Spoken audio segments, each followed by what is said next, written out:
Dans le courant du mois de décembre, j'ai eu l'honneur et l'avantage de vous présenter une chronique tout à fait exceptionnelle, comme d'habitude, concernant les folles déclarations d'Angela Merkel sur l'Ukraine. Je vous avais donc parlé de la séduisante Angela, séduisante à un point tel qu'il paraît qu'on lui a proposé de jouer le rôle principal dans un film à sortir prochainement intitulé « Les Bulldogs en vadrouille ». Je vous avais donc parlé de l'ancienne chancelière allemande qui, je me répète, avait su mettre le petit Sarkozy dans sa poche pour en faire son toutou, puis le tout petit Hollande dans son autre poche pour en faire son tout petit toutou, puis le minuscule Macrominus dans sa dernière poche pour en faire son tout petit toutou. Les mains baladeuses de Sarko le traître et de Manu l'obsédé des papouilles n'avaient rien fait. Angela restait de glace face à ces assauts répétés, ne disait rien, mais détruisait consciencieusement notre pays dans l'ombre des instances européennes mondialistes. Et Angela, le bulldog, venait de faire une déclaration inouïe, incroyable, stupéfiante, à tel point que de fureur, je m'en étais enfoncé une fourchette dans mon mollet gauche, car ce qu'elle avait dit dépassait l'entendement. Angela venait en effet de déclarer que les fameux accords de Minsk de 2014 signés par la Russie, l'Ukraine, la France et l'Allemagne répondaient à deux objectifs pour les nations occidentales. Premier objectif, surtout ne pas faire appliquer ces accords. Deuxième objectif, donner le temps maximum, le maximum de temps à l'Ukraine pour qu'elle se renforce et puisse lutter ultérieurement contre la Russie avec davantage d'efficacité. En clair, comment sombre, comment dramatiquement sombre, comment crépusculairement sombre, l'Allemagne indiquait au monde entier que sa signature ne valait rien, et donc que la nôtre ne valait guère mieux, comme celle de l'Ukraine. S'il fallait une preuve dramatique de la responsabilité écrasante de l'Occident en général et de l'Allemagne en particulier dans la guerre actuelle entre la Russie et l'Ukraine, comme je le disais dans ma remarquable chronique de décembre, Angela Merkel, qui n'a vraiment rien d'un ange, venait de l'afficher aux yeux du monde entier. Eh bien, chers amis, il y a une suite dans cette lamentable affaire. François Hollande, l'homme qui a une telle passion pour les sans-dents, l'homme casqué au scooter nocturne fou, François Hollande, dis-je, en a rajouté une misérable couche en déclarant récemment que ce qu'avait dit Merkel, l'ange diabolique, était tout à fait exact et que lui, François Hollande, le toutou de la Merkel, était parfaitement en phase avec elle. Tout cela est à pleurer de tristesse. Pauvre Allemagne, pauvre France, pauvre Merkel et pauvre Sarko, Hollande et Manu, ces trois toutous pathétiques. Je vous souhaite une très bonne soirée.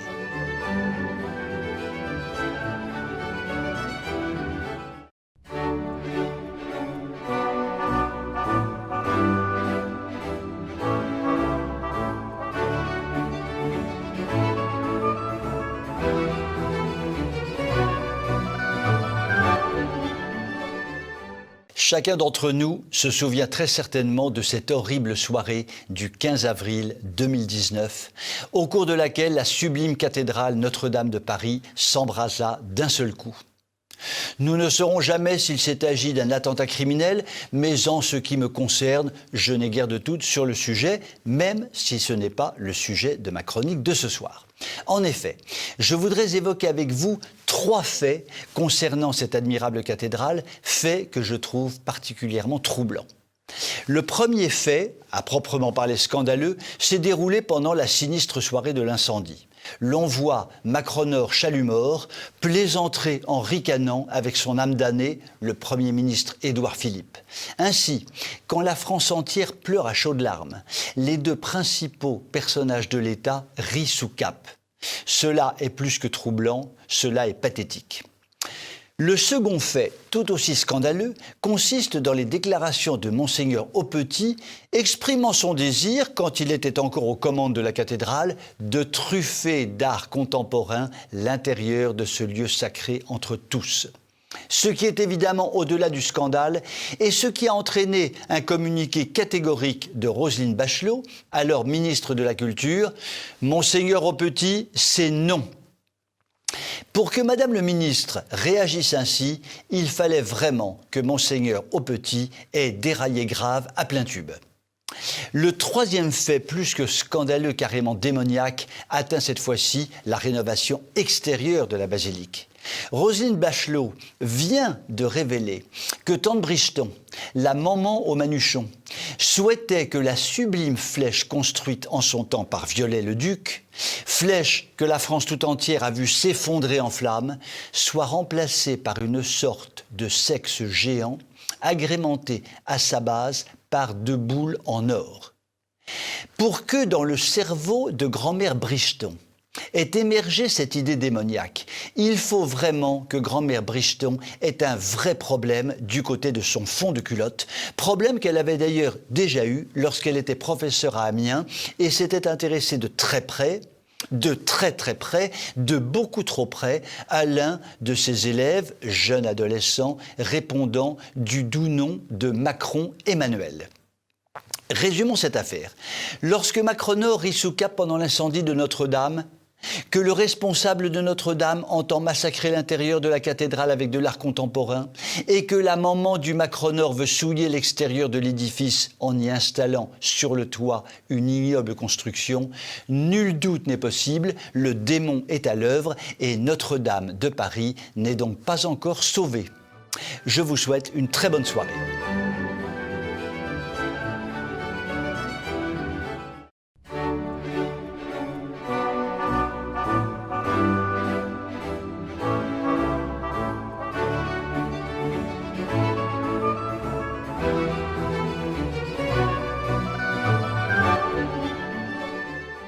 Chers amis téléspectateurs, une fois n'est pas coutume, je voudrais partir d'une anecdote personnelle pour aboutir à une conclusion révélant ma légendaire perspicacité comme toujours.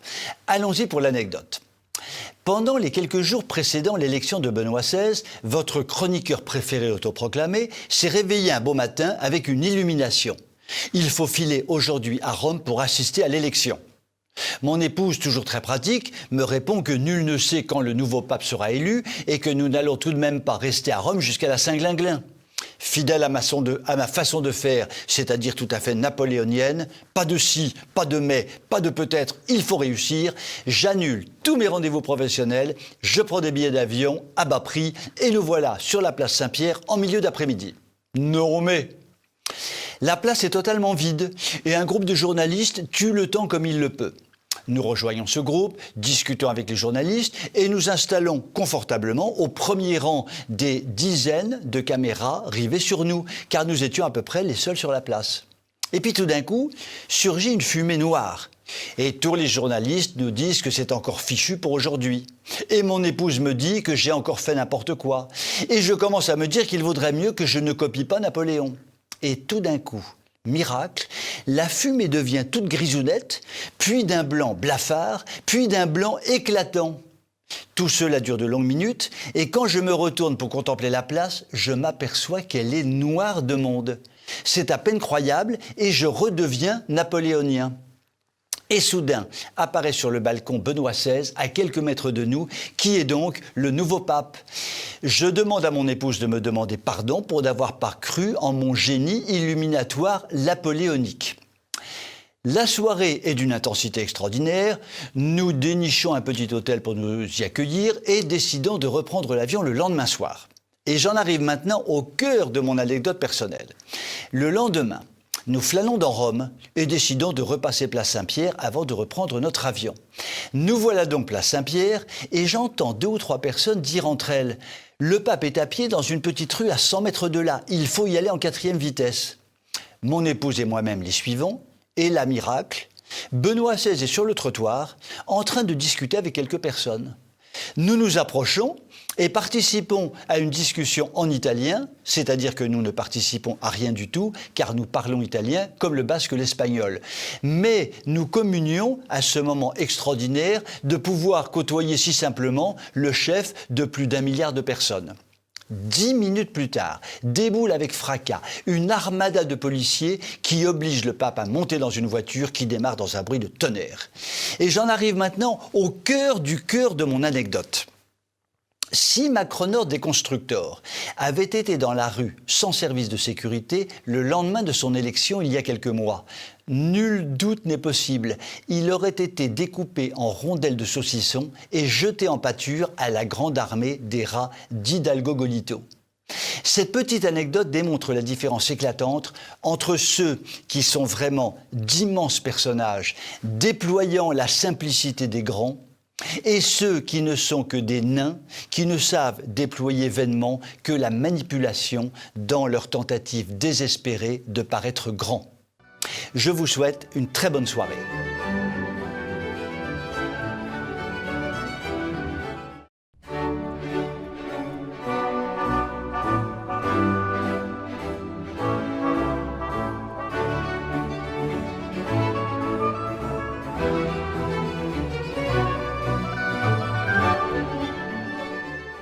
Il est très courant, il est même de plus en plus courant d'entendre la même petite musique venant de nos chers compatriotes, venant même de plus en plus souvent de nos chers compatriotes résistants. Cette petite musique tient en quelques mots: tout est fichu et donc résister devient inutile. Aïe aïe aïe, mais c'est affreux d'écouter cette horrible musique parce que moi, votre chroniqueur préféré autoproclamé, je dis et je proclame haut et fort que nous n'avons pas le droit de jouer cette petite musique car rien n'est fichu et résister est utile, voire même indispensable. Je voudrais vous en donner la preuve par Callac. Nous avons plusieurs fois parlé de cet invraisemblable projet concernant la délicieuse petite ville bretonne de Callac, dans laquelle un maire et un conseil municipal totalement déjantés avaient monté le projet diabolique d'implanter des centaines d'immigrés en plein centre-ville. Pour mener à bien ce projet, des millions et des millions d'euros allaient être déversés dans cette opération dont chacun peut imaginer les conséquences dramatiques pour les habitants de Callac. Par un coup de baguette magique des immigrationnistes de tout poil, la paisible bourgade allait être divisée en deux communautés se regardant en chiens de faïence. Bel avenir pour les habitants de Callac. Un mouvement de résistance s'est donc mis en route au sein de la population du village, avec pétitions, manifestations, soutien de mouvements de résistance de dimension nationale comme Riposte laïque par exemple, et tout. Je me souviens avoir lu et entendu de nombreux commentaires sur cette résistance courageuse à ce projet fou. Ça ne sert à rien. De toute façon, le projet sera mené jusqu'au bout. Tant pis pour ce malheureux village de Callac. Il y a des choses plus importantes à faire que de combattre ce projet. Finalement, ça ne se passera pas si mal que ça entre les immigrés et les habitants du village. Et tant d'autres arguments qui me gratouillaient les oreilles. Car enfin, si nous nous aplatissons toujours et partout, nous devenons, par notre inaction, complices de la déconstruction générale de notre pays. Et c'est ainsi que nous avons appris avec joie, avec bonheur, avec délice, que la mairie avait finalement abandonné son projet aussi dément que stupide.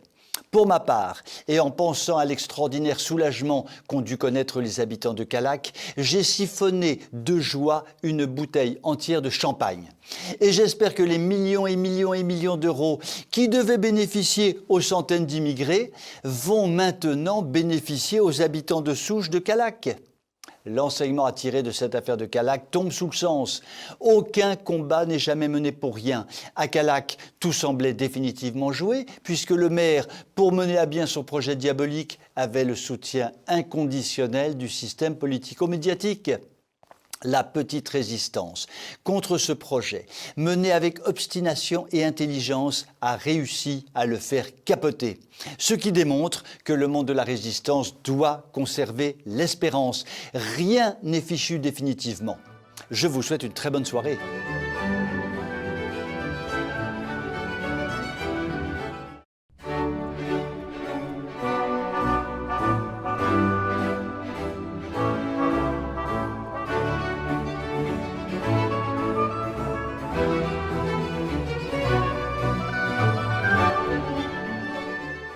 Nous connaissons tous la feuille de route de Macronor Gladiator Exterminator qui n'a pas demandé un travail de recherche considérable puisqu'elle tient en deux mots « tout déconstruire ». Pour Gladiator, il s'agit effectivement de mettre sans dessus-dessous tous les éléments constitutifs fondamentaux qui ont permis la construction d'une France admirée autrefois, jadis, il y a si longtemps, il y a tant d'années dans le monde entier. Alors bien évidemment, il était écrit dans le grand livre que Macronor Covidor allait s'efforcer d'écrabouiller le plus rapidement possible la famille, cellule de base de la société. En effet, puisque Macronor entend écrabouiller la société, il est pour lui assez logique de mettre en charpie, de façon prioritaire, sa cellule de base, à savoir la famille. Je pourrais citer une liste interminable de mesures antifamiliales mises en œuvre par le Gladiator. Par exemple, quasi-interdiction de la liberté d'enseignement à domicile, par exemple, quasi-suppression des avantages fiscaux pour les familles, par exemple, enseignement de la pornographie dès le plus jeune âge dans l'éducation nationale, et tant d'autres exemples encore. Je voudrais évoquer ce soir une nouvelle illustration de cette destruction systématique de la famille par Macronor fou furior. Il y a quelques jours, dans le cadre d'une politique de communication qui est pour le Gladiator l'alpha et l'oméga de sa vie politique, notre président de pacotille s'est donc déplacé dans une maison de handicapés pour débattre de tout sujet avec ces derniers. À l'évidence, les questions avaient été soigneusement préparées afin que le Gladiator puisse débiter au kilomètre un discours débilitant, préparé à l'avance et donc sans queue ni tête, puisque nous connaissons l'animal. Est donc arrivée une question sur la famille et sur les conditions assez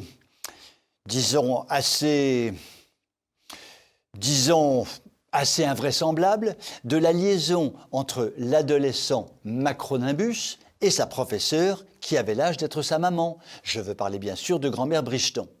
Et là, sans doute bien préparé pour son service de communication, le Macronor nous a fait un numéro digne des inconnus, mais qui a dû faire pleurer dans les chaumières. En gros, tout amour est beau, même le plus fou. Et j'ai une famille superbe, puisque j'ai des enfants qui sont plus âgés que moi et des petits-enfants qui ont presque mon âge. Comment décrypter ce charabia infâme? Mais c'est d'une simplicité biblique. Un acte pédophile est tout à fait acceptable s'il traduit un bel amour fou. Je n'ai pas à éduquer mes enfants, puisqu'ils sont plus âgés que moi. Et je ne vais quand même pas éduquer mes petits-enfants, qui sont les enfants de mes enfants, qui sont plus âgés que moi. Ça va, vous suivez? D'ailleurs, tiens, si Macronor et sa maman Bricheton adoptent une petite Thaïlandaise de 12 ans, dont la grand-mère a 40 ans, la grand-mère thaïlandaise de la fille du Manu sera en quelque sorte la mère du Manuchon, mais une maman plus jeune que lui. Moi, je vous le dis, la famille, il n'y a que ça de vrai, mon poulet. Bon, là, si vous me suivez, chapeau bas, car je suis moi-même complètement paumé par mon exemple. Très concrètement, Macronor stérilisator, par un discours totalement débilitant, voue aux gémonies la relation normale par le sang et l'éducation, entre les parents et les enfants, entre les membres d'une cellule familiale normale. Ce qui fait qu'avec Macronor, tout devient possible et acceptable, de la pédophilie aux mères porteuses et à l'achat des enfants sur Internet. Mais là, petit Gladiator, dis-toi que dans ton œuvre de destruction, tu vas nous trouver sur ton chemin. Je vous souhaite une très bonne soirée.